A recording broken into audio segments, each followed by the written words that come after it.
first let us start with the source. The source is generally the wall outlet, 230 volts 50 hertz grid. It is sinusoidal in voltage wave shape, and this needs to be interfaced to a load which expects unidirectional voltage wave shape. The key point here is that through the load the current should always flow in the same direction, whatever may be the polarity of the source. Let us now interface the diodes step by step. First, when the source is having a polarity, positive polarity, this is positive with respect to the other terminal. Diodes need to be connected in this fashion such that the current flow completes as shown here. Notice the current flow direction here through the load, which is in this direction. Now let us say that the polarity of the source is reversed. Now it is in the blue signal level. These two diodes will become reverse biased and turn off. I will explain a little later. Let us first see the current flow direction. This is positive with respect to this, so you will see that here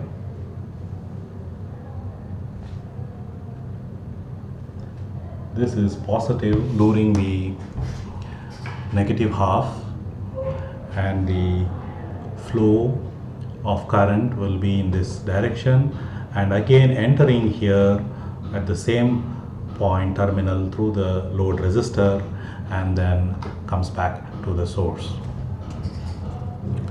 Note again here importantly that the current direction has been retained. Thereby you will see that the voltage across the load is unidirection whether the source voltage is positive or negative. Now let me just tell you how this diode gets reverse biased here. So you saw that when the blue colored diodes are conducting, this is positive with respect to this terminal. So when this blue diode is conducting, this terminal, this point is at a positive potential with respect to this. So this diode sees a reverse biased voltage, therefore it is reverse biased and is off. Likewise, this point is at a positive potential compared to this point. Again, this diode sees a reverse voltage and it is reverse biased and in the off situation. By a similar argument, it can be seen that the other two diodes, that is this diode and this diode, will be turned off when the voltage polarity is positive, when this is positive with respect to this. So these other two diodes will be conducting and will make these two diodes go off. So the total schematic of the rectifier is like this as shown. Now to this, if we have to connect a filter, because this is a varying voltage, we need to connect a filter. It is a simple matter of connecting a capacitor like this as shown. This is a capacitor C. Now this capacitor will act as a filter and try to pass the current through the load, which is more or less a DC. Now at this point it may be interesting to see some real components of the rectifier and the capacitors. I would like to show you some common rectifier diodes.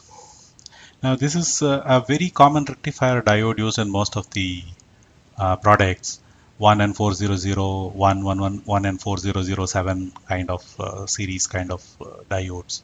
It can handle just about 1 amp or so, and pretty popular and common. They come in strips like this, and then you will be mounting 4 of them to form a full bridge rectifier. Like this, you also have still smaller diodes. These are 1N4148 type diodes, much smaller, handles only around 500 milliamps or 800 milliamps, in that range, uh, for much smaller circuits. You have some FR series higher amps one also you see here. This is the one which I am right now showing is around 3 amps range FR series diode, rectifier diodes. It can be used for rectification. And then this is a 6 amp diode, what I am right now showing. So these can also be used for rectification. An interesting thing here, would like to show you this. You see, this is a full bridge rectifier completely. It is having 4 diodes within it. So 2 of the leads are connected to the AC, and 2 of the leads are connected to the unidirectional port, that is plus minus, this one. And to that unidirectional port pins you connect the load resistor or even the filter capacitor. So this comprises 4 diodes within it. It's a full bridge rectifier component available to you. Another interesting piece is this. You see here, it is having 5 pins. This is actually a 3-phase rectifier. You connect the A phase, B phase, C phase to these 3 terminals, and then you can take the plus and the minus output from these and connect the capacitor or the load at this point. This is a 3-phase rectifier, and you will see that the back side there is an aluminum facing which can be used for connecting to the heat sink for thermal regulation. So the heat sink can be of this type, like, or any other type, depends upon the design, and one will mount it in this fashion to get a better thermal flow. So like these rectifiers, I have few capacitors also to show to you. So these are the aluminum electrolytic capacitors which will be used. In the smaller ones, you will use these kind of aluminum electrolytic capacitors. The one with the line mark is the negative polarity usually, and a slightly bigger one with this is 4700 microfarads. This is also aluminum electrolytic. Most of the time it is aluminum electrolytic that will be used. A still bigger one normally used as DC link capacitors in high power circuits, in inverters and things like that one, where there are terminal lugs. You connect the lugs there. And this is from Eurovox. This is 450 volt DC high voltage, 1000 microfarads capacitor. This is also aluminum electrolytic. Yeah, these are some of the components. Actually, you see, these are the 2 sets of components that we'll be using in the rectifier circuits. Yeah, back to the circuit. So we have the full bridge rectifier and the capacitor connected as a filter here across the load. Now let us name the parts.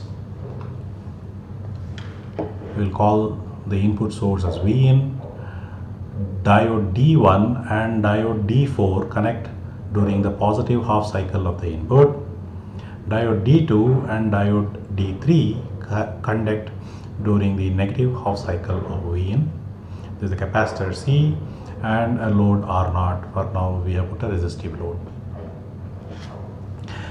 The point that is of interest is here, and that is called VC. VC, or the voltage across the capacitor, is of importance to you because that is the voltage that the load will also be seeing, and this actually would be the filtered voltage. Another point of interest, or points of interest, are the 3 currents that flow at this node. This is the current coming out of the rectifier. This is the current that flows into the capacitor, and this is the current that flows into the load. So here we expect that at this point we expect the current to be a DC, and around here we expect the current to be spiky, peaky current. And here in the through the capacitor we expect the current to have gone down by the load current value, something like that. Anyway, we will discuss this current wave shape in more detail in the slides to come, but this is generally the idea that I want to convey, that this is a current which is having an average value plus an AC component.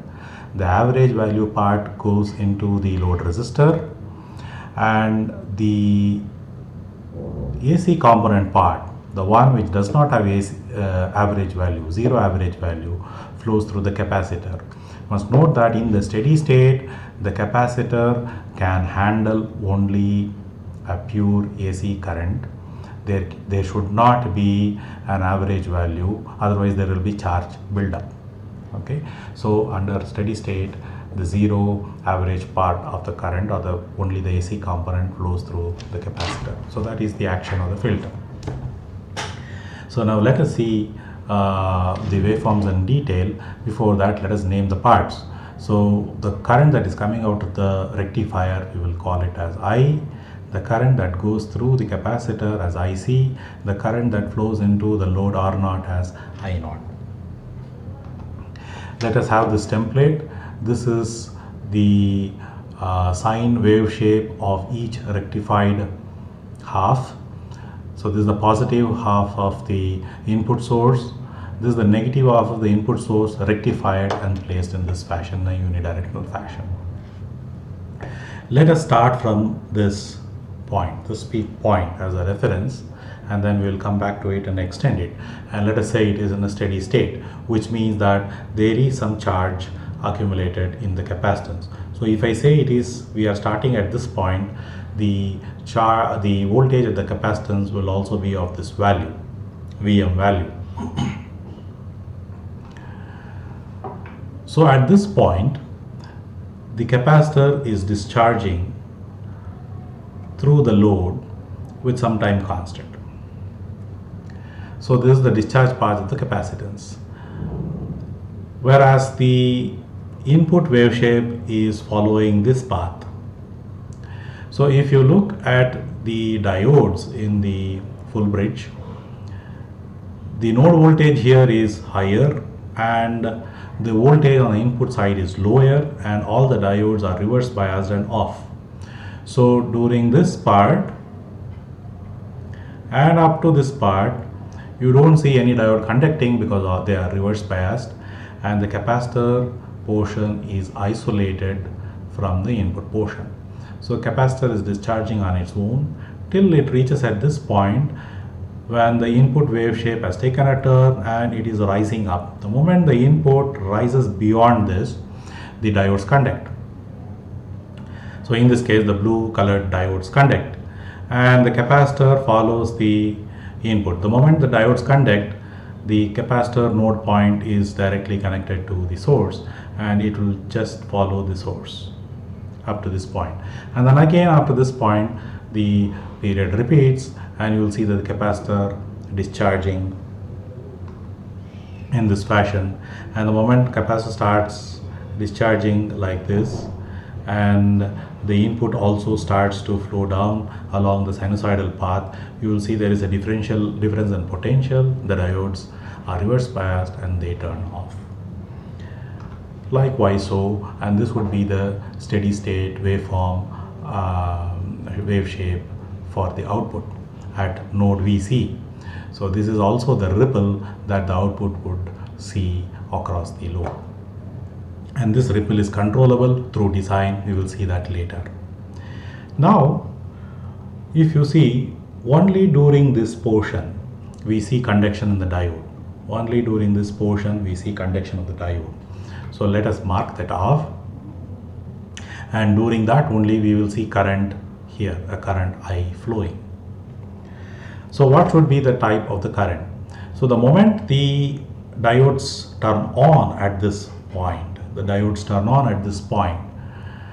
a voltage source is seen connected to a capacitance. So there is a direct connection of two potential devices. So there will be a huge current rise here, and it is limited only by the track inductance, diode impedance, and any ESR of the capacitance and the inductances here. These kind of non-idealities only will limit the current. So the current wave shape will be something like this. It will have a very sharp rise, and it will have a time constant based on only the series impedances coming in the path. Now this current will repeat every half cycle as shown here. What happens during the first cycle when the capacitance is not charged? We will look at that a bit later. Let us first clarify the other components of the current. Now we see that this is the wave shape of the voltage with a ripple, and this is the current that is flowing output of the rectifier just before the filter. Now during this time D1 and D4 are conducting, and other two diodes are conducting during this period, D2 and D3. So basically this would form the diode currents, and if you calculate, if you draw the waveform for I in, the input current, this is the wave shape for during the positive half cycle, and during the negative half cycle this would be in reverse like this. Now this is the wave shape for the input current. Now let us look at the load current and the capacitor currents. Now the load current will follow the voltage at that node, VC node. So that VC value divided by R will be the I0, and it will have some ripple as seen here. We can approximate the averages right through this as shown, and for practical purposes we can take this I0 as the current flowing through the output, ripple free, but be aware that there will be a small ripple. Now if you remove this average component from this I current, you will get the current that flows through the capacitance. So let us draw the capacitance waveform during this period of conduction. Then you will see that the capacitance would have gone down by an amount of I0 value as shown here. In the steady state, you should note that this area is equal to this area.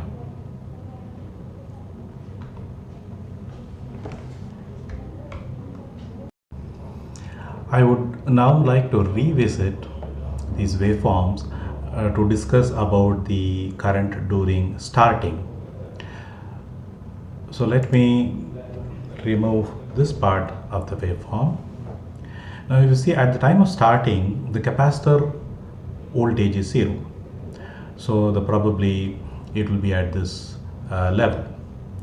Now if we apply a voltage,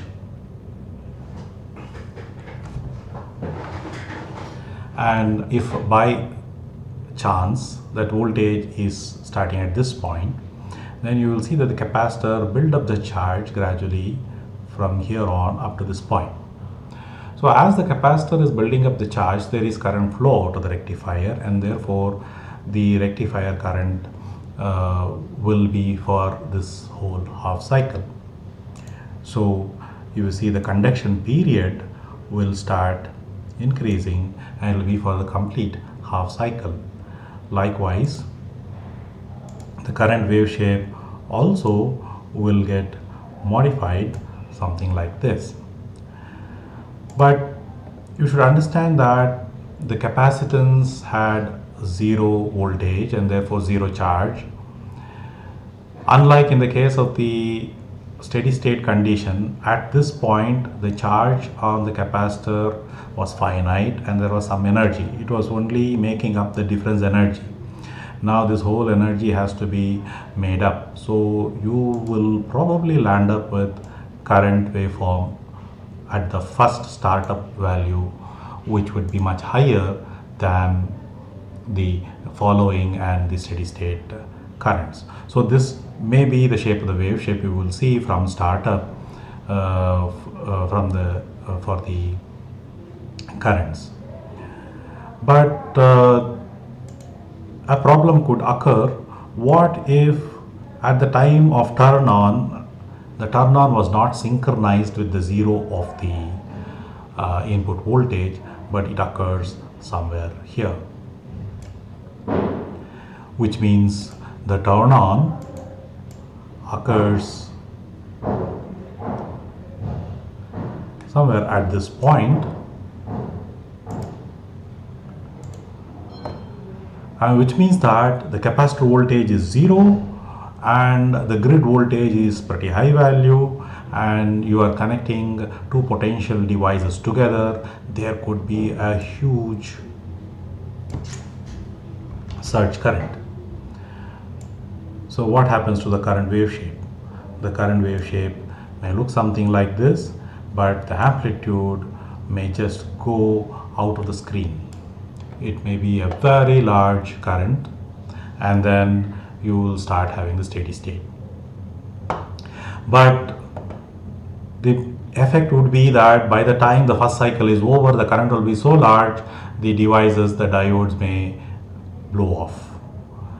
And once the diode is blown off, the rectifier circuit will not see the second half cycle at all. So it never even goes beyond the first half cycle. So it is very important that we do limit the first current surge. Of course, I will discuss about the protection circuits and see how we limit the turn on current surges. But keep this in mind that all is not rosy and all is not well and good with the circuit that we have just discussed. The turn on current surges can be pretty high, and it could be a big drain even on the wall socket outlet. They have to be rated for such high currents. Therefore, we would like to put a series impedance somewhere here and limit the current surge.